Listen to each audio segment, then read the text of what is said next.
Do you know what I used to think when I saw a nice car? I would say, damn, that person is rich. They got money. Now, do you know what I think? When I see a very nice car, I go, wow, I would love to know what that person's car payment is. And I would love to know how much money they got in their savings account. Now, if you like the content that I make, think about giving me a thumbs up, subscribing.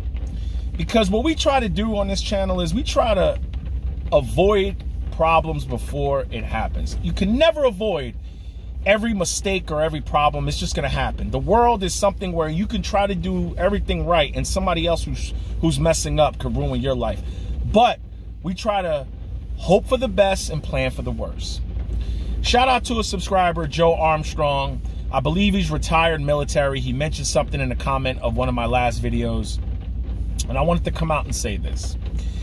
Thank you so much for the law enforcement that watch the channel, all the military. Thank you so much for what you do, active and retired. Thank you so much. Thank you. He brought up something where I don't know if people saw the news, but the Francis Scott Key Bridge in Baltimore was struck by a container ship, and that's what we do. We work on container piers too. That was not my pier. We're further up the East Coast. But those longshoremen cannot work now because they cannot bring those container ships in because there's debris at the bottom of the river, and if a ship hits it, it could rip open a ship and you have more problems. Now, I know they're going to go through problems, and my heart goes out to them, my fellow longshoremen, my fellow ILA workers, my fellow workers. I'm standing strong with you here. We're standing strong here on the East Coast with you. We're standing strong with you across the nation, and our heart goes out to you. But that made me think about something. How many of these men and women are actually prepared for that?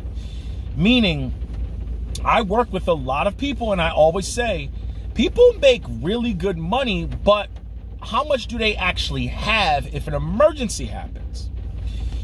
Are they ready for this? Are they prepared financially for no paychecks coming in? Because I'm sure the union's going to do something for them, and I'm sure the state and the city will do something for them.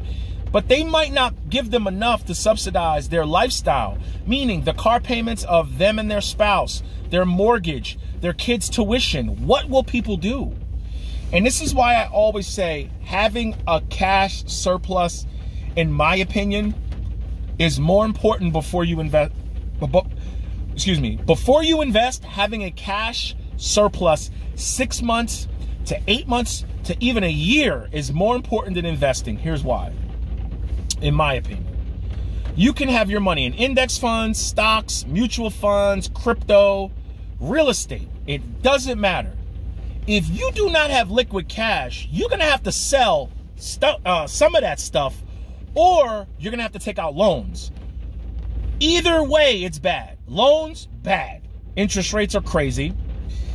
If you sell stocks at a gain, you now are paying taxes, capital gains tax. You sell Bitcoin at a gain, you're paying taxes.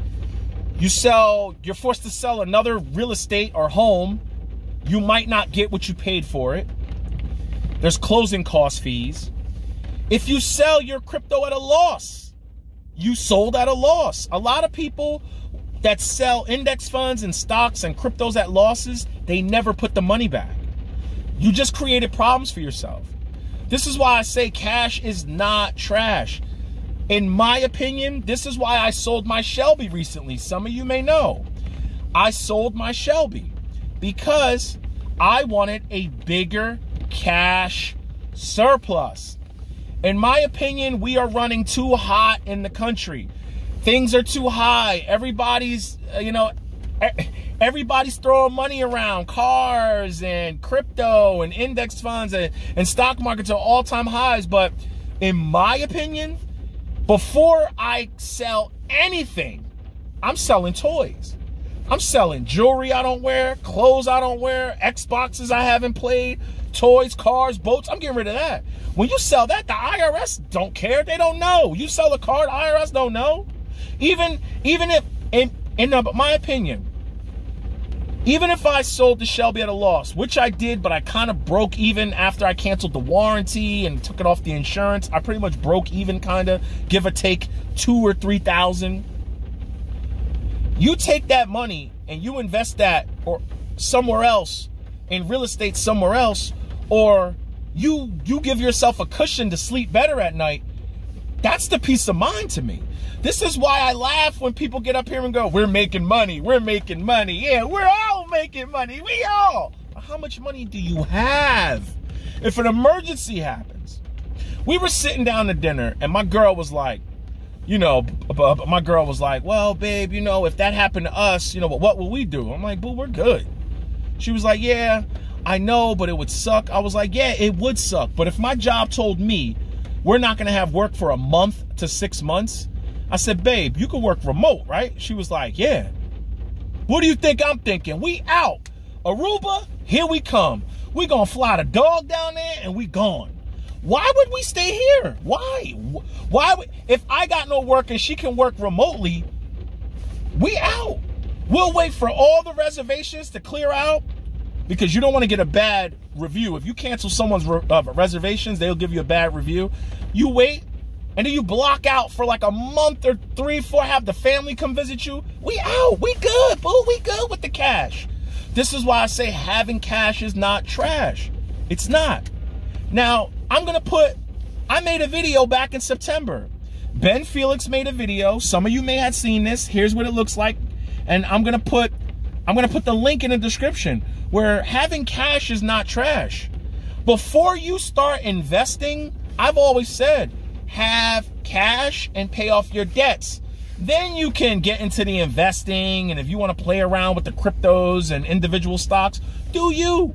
But make sure if something happens with your career or your spouse's career, you're protected. I know a lot of those longshoremen are gonna be hand to mouth and they're gonna be screwed. Because I work with a lot of longshoremen and they drive some of the dopest shit I've ever seen. GTRs, I've seen Ferraris, Porsche 911 Turbos, the new Escalades, Range Rovers, all the dope Teslas and the M3s and the M4. I see all that shit. They drive it down here. But my question is, what happens if this place closed down? If it closed down for 6 months to a year, what other skills can you go do? This is why I say it's important to have skills. So it's not how much money you make. It's about how much money you keep. Remember that. On this channel, I try to help people think about and grow the future. You can never, ever, ever predict what's going to happen. But when it does, you will be more prepared. And as you see, it always rains eventually. So life is the only thing that you could brace for, and somebody else who's an idiot can change your life. But when tragedies happen, be prepared for them. You could take a breath, you can breathe, you can sit back, and you can say, you know what? It's not so bad. Don't always look at life as the cup half empty. Look at it as half full. Those 3, 4, 5 months you may be out of work, that could be your calling to start your own business, to do what you've always wanted to do. A lot of businesses were created when people were home during the pandemic. As you see, a lot of grifters started businesses. But you might want to start that landscaping business, that painting business, that barbershop. Okay? I'm here to help. No regrets. Give me a like, subscribe. Think about spreading this video. No regrets, get it.